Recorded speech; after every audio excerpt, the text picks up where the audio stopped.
This video is a remaster of my Ace Combat 2 and Assault Horizon Legacy retrospective that was published on October 8th, 2023. I've gone through the original script and added, removed, and adjusted things as necessary in order to fix things like the pacing, grammar, any errors, etc. I also made sure the gameplay isn't stretched out this time around. With all that being said, sit back, relax, and I hope you enjoyed this remaster of my Ace Combat 2 and Assault Horizon Legacy retrospective. 2.23 million. That is, at least according to the Ace Combat wiki, the official number of copies that Air Combat, also known in Japan as Ace Combat, got. What was originally planned to be a simple port of an arcade game that went by the same name turned into its own game that would go on to introduce millions of people to the world of arcade flight action gameplay. While flying games were a thing back then, lots of them leaned more on the simulation side of things, with Air Combat flying into the picture featuring more accessible gameplay to those that didn't want to take the time out of their day to get a bachelor's degree in aviation science. Something like this was perfect. Not only could you fly your favorite military planes without having to worry about things like fuel, weight, G-forces, and more, but you could do so in style with moments that were straight out of movies and people's imaginations of what being a fighter pilot must be like. It all seemed like Air Combat was the perfect game, for its time at least. For a lot of people who played this game, it was. For the developers though, they were dissatisfied. Not in a way that made them hate their own work by any stretch of the imagination, but there was a feeling that they could have done better. That feeling of wanting to do better, plus with how well Air Combat sold, meant that when the idea for a follow-up game was brought up, it was quickly given the clearance for takeoff. Aiming to improve the graphics, refine the core gameplay, add more mission variety, and more, the sequel was released on May 30th, 1997 in Japan, with international releases arriving in North America on August 25th, and PAL regions on October 24th. How much of an improvement is this sequel? Well, let's take to the skies to find out.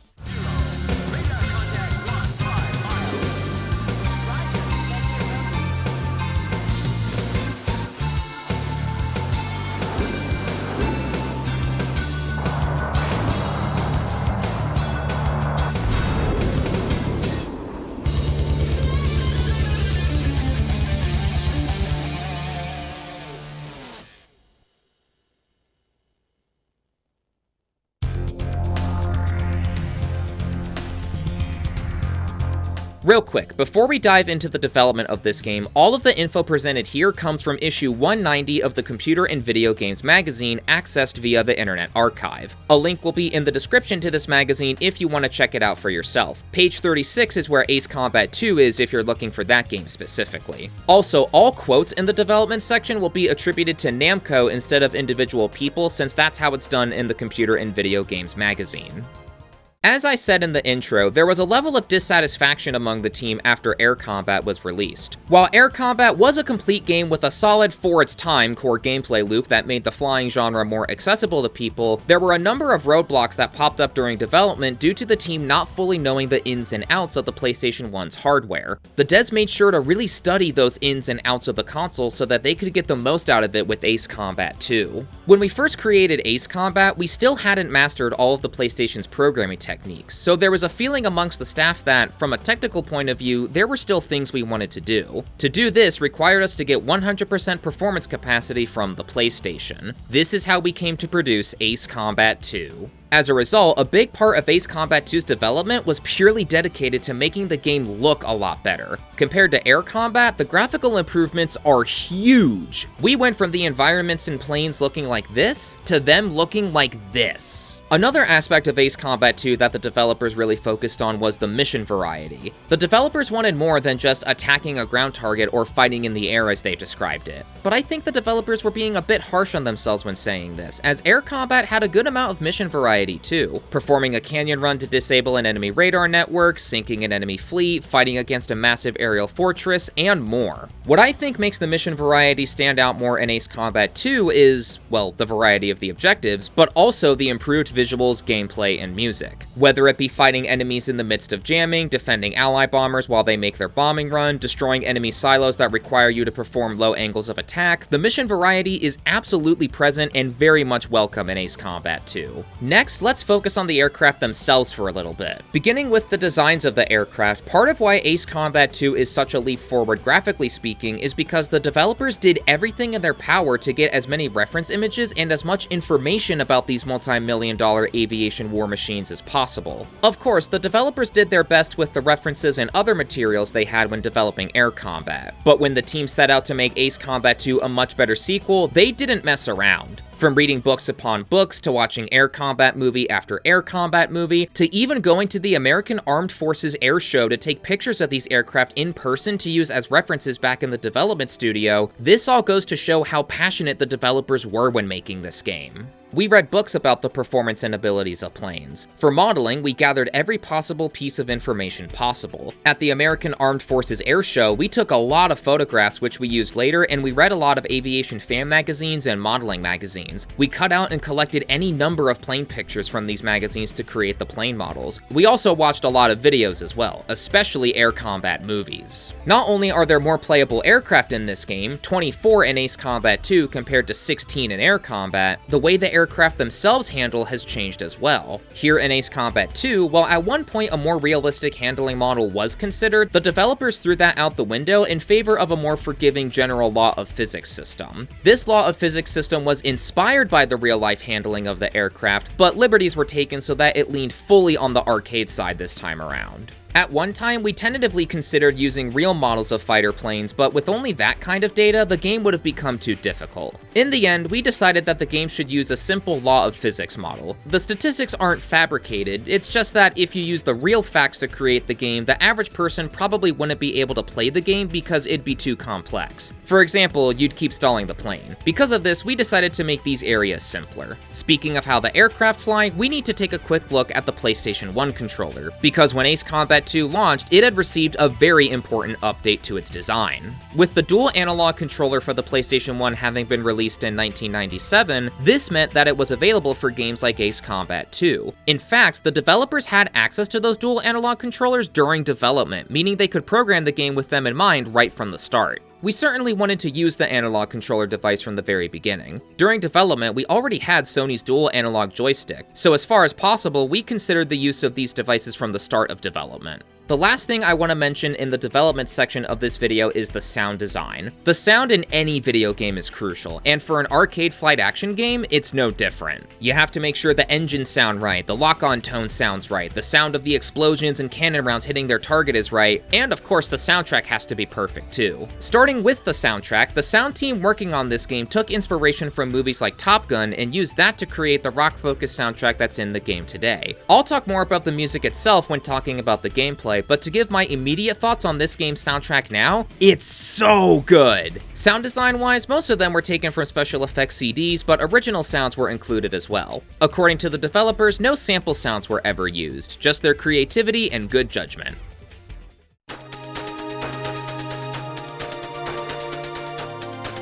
Just like how it was in my Air Combat retrospective, this section is going to be pretty quick. Once again, we've got ourselves a coup d'etat situation. The legitimate government leaders are away on a diplomatic task. The leaders of the coup forces use this to their advantage and launch their assault, quickly capturing lots of key territories and putting the legitimate government on the defensive. At this point, the coup forces have most of the continent under their control, and the legitimate government hires Scarface Squadron to wipe out the Uzian rebel forces, URF for short. Once again, it's a very basic plot with not a lot to analyze in comparison to the later Ace Combat entries, but just like with Air Combat, the story doesn't need to be deep here. Ace Combat 2 was all about refining the core gameplay experience with the story taking a back seat. And sometimes it's nice to just be told, here's what's going on, go out there and have fun. That being said, there is one thing regarding the story that was new to the Ace Combat series with this game. Ace Combat 2 marks the debut of multiple endings, 3 of them to be exact, a normal, bonus, and bad ending. It's a neat detail, especially with this being only the second entry in the franchise so far. This goes to show that even early on, the developers were looking for ways to innovate wherever possible.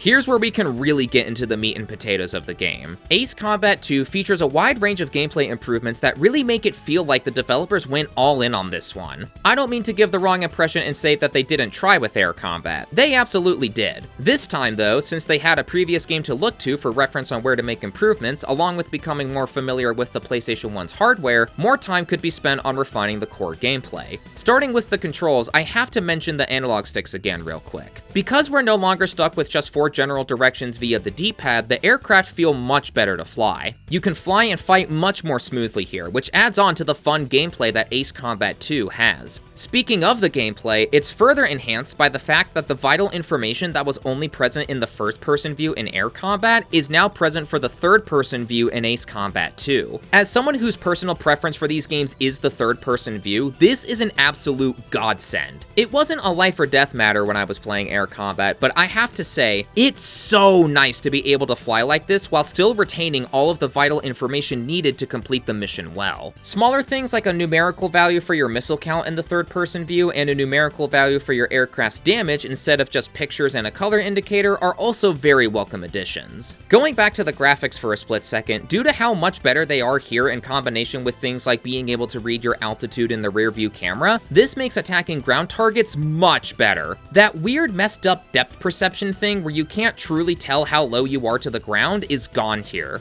Given that you'll be destroying your fair share of ground targets in this game, being able to attack them normally is great. One nitpick I do have with the ground targets though are in regard to the SAM sights. I'm not too big on the fact they immediately fire as soon as you're in lock-on range. You don't get those couple of seconds of the SAM actively locking onto you first before firing. Plus, the cooldown between missiles is so short that by the time you turn around to make another pass, the same thing will happen again. I guess we could consider this very early training for fighting Pixie in Ace Combat 0 with all the missile jousting we have to do here. I want to emphasize again though, this is a nitpick. It doesn't hurt my overall enjoyment of Ace Combat 2. It's not a game-breaking mechanic, and later Ace Combat entries would go on to adjust the SAMs in that regard. Ace Combat 2 offers a more linear approach to how you pick your missions. While in Air Combat, you had a lot of free reign on how you progressed despite the missions themselves being numbered in a chronological order, Ace Combat 2 narrows that freedom of choice down. At certain points, you'll have to pick between 2 missions, with the second half of the campaign asking you to choose between either Path A, Operation Alphaville, or Path B, Operation Bellissima. On paper, it may seem like this is the inferior method of doing things, especially when taking into account just how vast the freedom of choice could be in Air Combat. In execution though, this gives Ace Combat 2 tons of replay value due to there being whole new missions that you wouldn't have been able to experience on your first playthrough. Plus, once you complete a playthrough, an extra option becomes available, which contains a different unlock path of available aircraft compared to a regular playthrough. As you play through these missions, you'll unlock more of these aircraft steadily, with the game giving you a good balance between using your current aircraft enough times to get your money's worth out of it, but also making sure that you're able to fly new aircraft in a timely manner too. The economy for the aircraft works similarly to Air Combat, with there being one change. If you get shot down or otherwise crash your aircraft, the funds will automatically be taken out of your balance in order to replace that aircraft.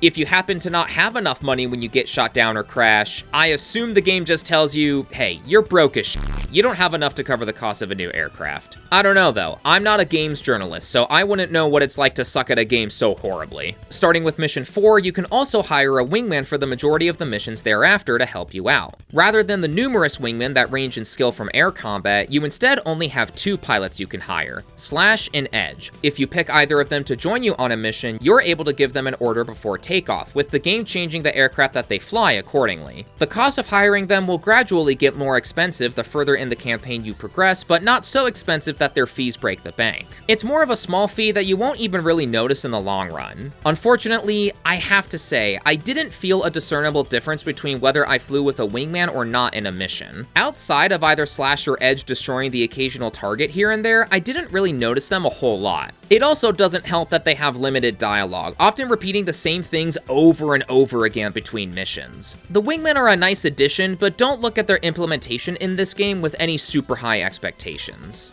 Moving on to the missions, some of my personal favorite ones are Seagull, where you face off against the URF's fleet, St. Elmo's Fire, where you escort an ally fleet through an enemy-controlled canal, Kingpin, where you destroy the URF's HQ, and Fighter's Honor, where you eliminate the remaining URF forces stationed at Fortress Intolerance. Although there are missions here and there that I feel indifferent about, such as Rising High, there aren't any missions that I fully dislike in this game either, which is a testament to just how well the overall level design of this game is. I also want to take a moment to highlight Operation Dead End, Mission 15B. This mission has you making a low-altitude flight to a URF airbase that is housing a significant amount of aerial power there. Once you get there, you perform your surprise attack. When going into this mission, I was fully expecting to get a mission failed screen if I flew too high. However, to my surprise, when I broke the altitude limit,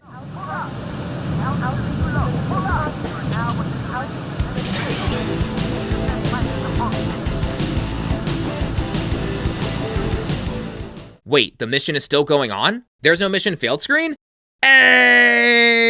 I cannot stress enough how awesome this is. Rather than being presented with a mission failed screen, the game allows you to continue. You'll have a more difficult time taking down the enemies since a number of them will already be in the air by the time you make it to the airbase now, but you're still allowed to continue. Altitude restrictions in missions is an area where I feel that Ace Combat has actually regressed over the course of the series. Of course, instances like Stonehenge at the end of Deep Strike or during Tango Line in Ace Combat 4, or in the Valley of Kings with the anti-air missile network in Ace Combat 0, you can't do much about that. There's no other outcome of breaking that altitude limit besides getting shot out of the sky. But for instances like avoiding the detection circles during Solitaire in Ace Combat 5, the canyon run during Weapons of Mass Destruction in Ace Combat 6, avoiding the enemy radar network and patrol boats during Blitz in Ace Combat X, or dodging the searchlights during Cape Rainy Assault in Ace Combat 7, how come those missions give you an automatic mission failure if you're detected? You're an ace pilot, someone who can single-handedly turn the tide of the war. So what if you get detected early on? Does being detected early on suddenly sap away all of Blaze's, Talisman's, Southern Cross's, or Trigger's skills? Playing Operation Dead End in Ace Combat 2 when first making the original retrospective opened up a whole new perspective for me regarding altitude restriction missions.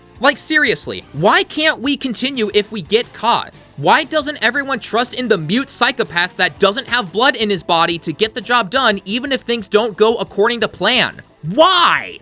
Enemy aces also make their first appearance in the series here. Occasionally, you'll come across a named enemy ace, or multiple of them at times, with there being the unique enemy ace known as Zoe who shows up multiple times. In any case, these enemy aces are harder to shoot down as they're equipped with more advanced AI, but the rewards for taking them down are better as a result. Not only do you get a significant increase in your score after that mission, and as a result you get more credits, but you also get a medal for your accomplishment. Enemy aces showing up in other Ace Combat games has become such a mainstay of the series nowadays. To see how this simple game mechanic back then has evolved over the years leading up to how they're included nowadays is really cool. Shooting down enemies, whether they're an ace or not, has also seen an improvement. You know how in air combat, regardless of whether you only hit an enemy or destroyed them, you would get that bingo text and audible exclamation? This would result in some split-second confusion as to whether you scored a hit or scored a kill. Here in Ace Combat 2, you only get that text on the screen after scoring a kill. While there isn't a separate message for you if you only hit a target, something that would become a mainstay of this series later on, it is really nice to not have that split-second confusion anymore. The missiles in the cannon have also been adjusted. Whenever I fire a missile, the majority of the time it made sense as to why a missile did or didn't hit. Rarely did I ever find a missile not being able to connect puzzling. And the cannon has gotten a very welcome range buff. No longer do you have to be at point-blank range to hit a target. Departing from the gameplay for a little bit, let's talk about the music. Ace Combat 2's music is fantastic. Inspired by films like Top Gun, Kota Takahashi and the others in charge of the game's music wanted something that was upbeat and fast-paced, giving the player that feeling of being the ultimate ace pilot in the skies, taking down enemies left and right on a hectic battlefield. This game's soundtrack nails that vibe perfectly. Here are some of my personal favorite tracks out of the bunch.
Another small thing that I really like about Ace Combat 2 is how allies other than your wingmen make appearances. While for a decent chunk of the campaign it's just you and your wingman if you decide to hire one for that mission, there are a number of missions where legitimate government forces partake in the battles alongside you. It helps to convey that you're fighting for a nation and not just for yourself. I mean, Phoenix and the rest of Scarface Squadron being mercenaries, they are in a very literal sense fighting for themselves / for their bank accounts, but the legitimate government's armed forces actually show up this time. Compare that to air combat where it's just you and your wingman, no other legitimate government forces helping you out, giving you the feeling of being on your own quite literally.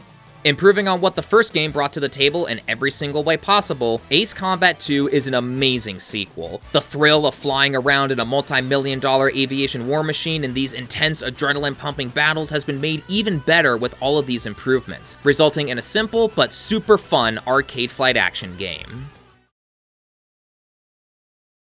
Most Ace Combat entries are a one-and-done deal. One-and-done in the sense that they don't get any remasters, remakes, anything of the sort. While we're all still waiting on a Holy Trinity Remastered collection, a collection that probably won't ever happen, unfortunately, due to how much of a financial and logistical nightmare relicensing all of the aircraft for those games would be, we did get a remake of a different game in 2011. A remake that can be found on the Nintendo 3DS. Hello, little stylus. Hello, Mario. Why am I mentioning this remake in a video about Ace Combat 2? This Nintendo 3DS title is a remake of that game.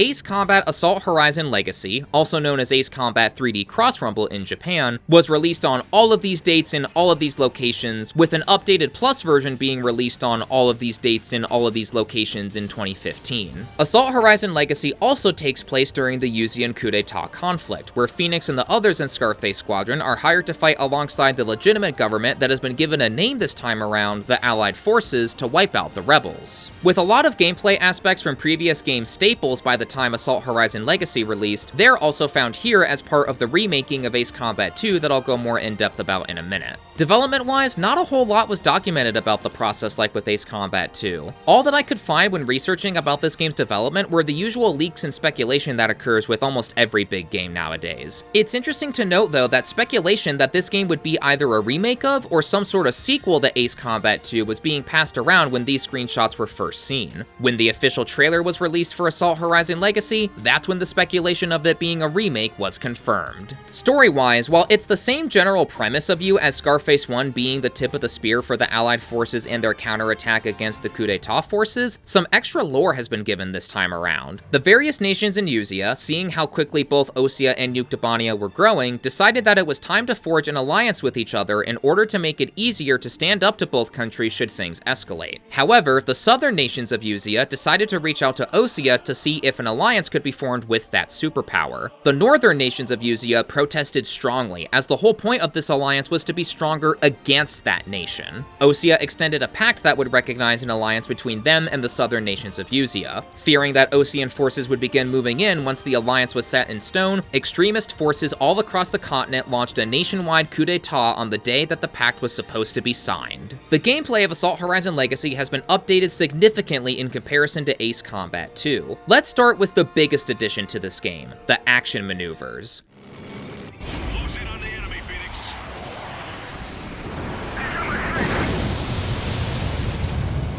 There are two types of action maneuvers, one for offense and one for defense. For offense, whenever you fly close to an enemy aircraft, you'll see this arrow that's split into two halves begin to fill up. Once it's filled either halfway or all the way, you press the Y button to perform the maneuver. This maneuver will have the game take control for a few seconds until you're behind the enemy, allowing you to get a better shot on your target. For defense, when an enemy fires a missile, you'll see two different possible dodge directions show up on your screen, left or right. When the missile gets close, either the left or right direction will light up yellow. Jink the stick in the correct direction and press Y at the same time to pull a Slimani from joint assault. On paper, it may seem like this mechanic was inspired from Ace Combat Assault Horizon's dogfight mode. Both feature you getting up close and personal to the enemy aircraft after all. But the actual source of inspiration for this mechanic comes from 2008's The Skycrawler's Innocent Aces on the Wii. In that game, it features the same kind of gameplay mechanic. You get close to the enemy and your action maneuver gauge starts to fill up. You've got different levels of action maneuvers similar to the half and full gauge mechanic in Assault Horizon Legacy. The higher your action maneuver gauge is, the better your angle of attack and distance from the enemy will be once the maneuver is completed. I don't find the action maneuvers in Assault Horizon Legacy to be a bad game mechanic like dogfight mode. While you can play Assault Horizon using purely your flying skills and nothing else, it's objectively harder to do so thanks to the enemies marked as aces basically requiring that you use DFM. To add insult to injury, those enemy aces in question are often invincible up to a certain point to try and give the game that wow factor. Not to mention, the game doesn't trust your ground and naval attacking capabilities with airstrike mode. Though I will admit, the counterattack feature for when an enemy initiates dogfight mode is pretty cool. Here in Assault Horizon Legacy, you're able to complete the entire game without using any action maneuvers at all. In fact, there's a medal you can earn for doing exactly that. There's no forced cinematic dogfights that actively take away from the gameplay, the game trusts that you can attack ground and naval targets just fine, and in general, the action maneuvers don't hold your hand with a death grip. Another addition to this game are the special weapons. Each aircraft gets 3 of them for you to choose from, and they change the game compared to Ace Combat 2 more than you may think, as they give you more options when fighting enemies. However, the way you go about acquiring new special weapons is really annoying. You have to grind for an aircraft's 2 other special weapons by using it over and over again in battles. I get that the devs want us to use each of the aircraft they included in this game, but forcing the player to play the same levels over and over again to unlock things isn't the right move. Just give us all 3 special weapons from the start so we can use the aircraft how we want.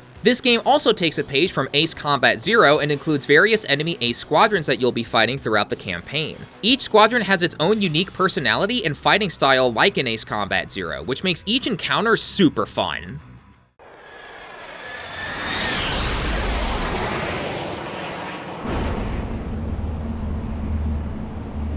So, it's the Scarface Squad's little birdie. Just hope he's worth the trip. And boys, behave yourselves.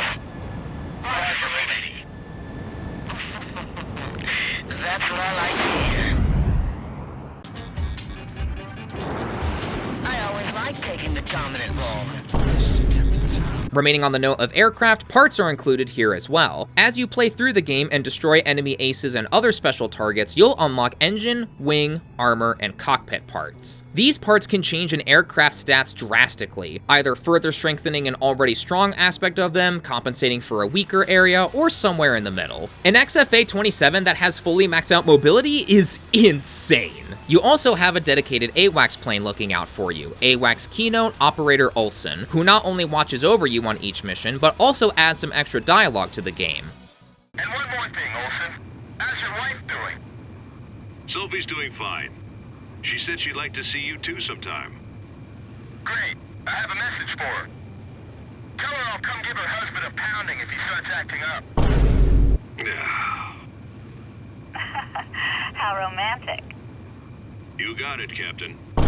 Slash and Edge make a return as well, and this time they have more to say. No longer do they repeat the same few lines of dialogue when fighting. They have dialogue for before and after missions, along with a handful of combat lines this time around. One change about the wingmen that I'm indifferent about is that you can't give them orders before a mission anymore. Slash and Edge have different fighting styles instead. Slash likes to fly off and do his own thing, while Edge likes to stick close to the player and provide cover. I also have to say, I didn't see much of a noticeable difference between when I was flying solo versus with a wingman here either, hence why I say that I'm indifferent about this change. One thing about the wingman that I do like though is the fact that you can now choose their aircraft. Instead of the game assigning an aircraft to your wingman depending on what order you give them before takeoff, you can freely pick whichever aircraft they fly. That being said, you can't pick any special weapons for them as they just have the cannon and standard missiles only. Another addition here is in the form of mission ranks. In Ace Combat 2, there is no letter rank at the end of each mission. Instead, you get a total score based on how many targets you destroyed. In Assault Horizon Legacy, you get a letter rank,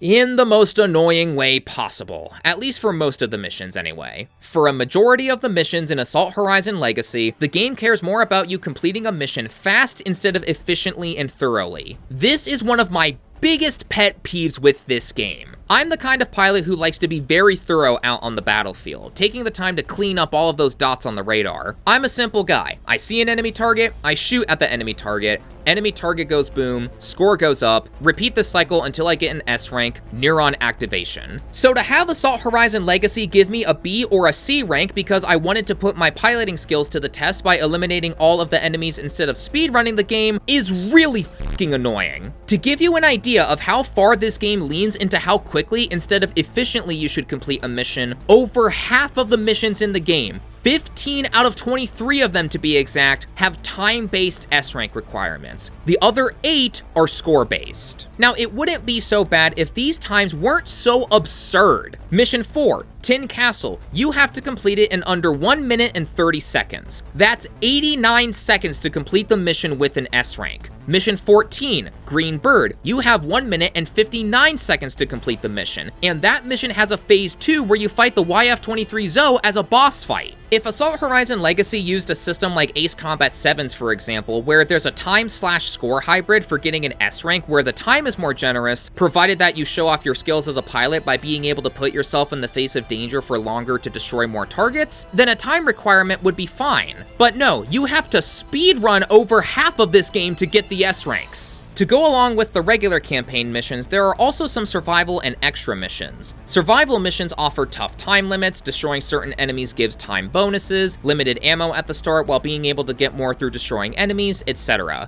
Extra missions feature a gauntlet-style battle where you shoot down waves of enemy fighters, along with a couple remixed missions of the campaign, including one where the game suddenly switches from arcade flight action to horror with the music. Here they come. 4 unidentified aircraft. There's nothing more I can tell you. Focus all your effort on winning this battle once and for all. That must have been a laser attack. Even the slightest touch could mean serious damage. Stay clear of it.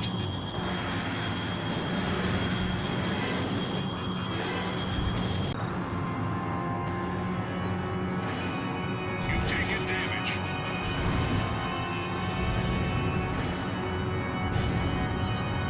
Target acquired. Hit confirmed. Watch out for the missile.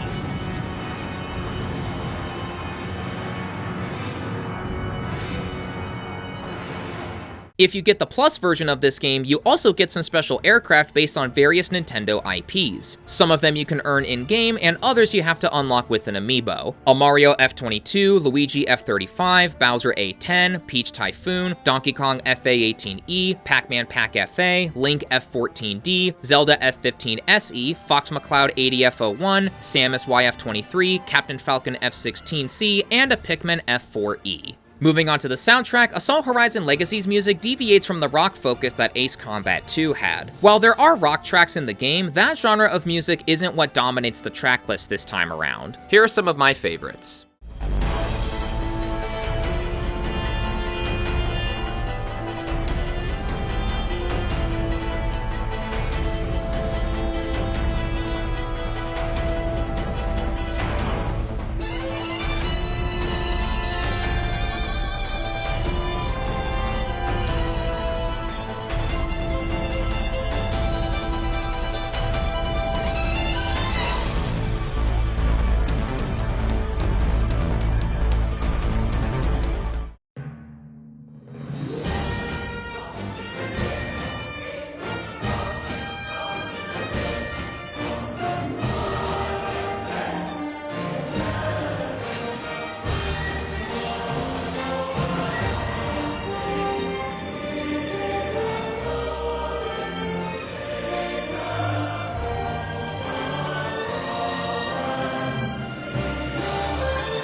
On the note of the sound design as a whole, it's excellent. The explosions, the sounds of your aircraft maneuvering into position as you pull off an action maneuver, the music accompanying each mission, and more is all great. Assault Horizon Legacy is quite the divisive title. It's one of those games where whether someone likes it or not depends on who you ask. I personally like this title, but I can totally see how other people may not be huge fans of it, particularly due to the implementation of the action maneuvers. Ace Combat 2, at its core, is a fun arcade flight action game.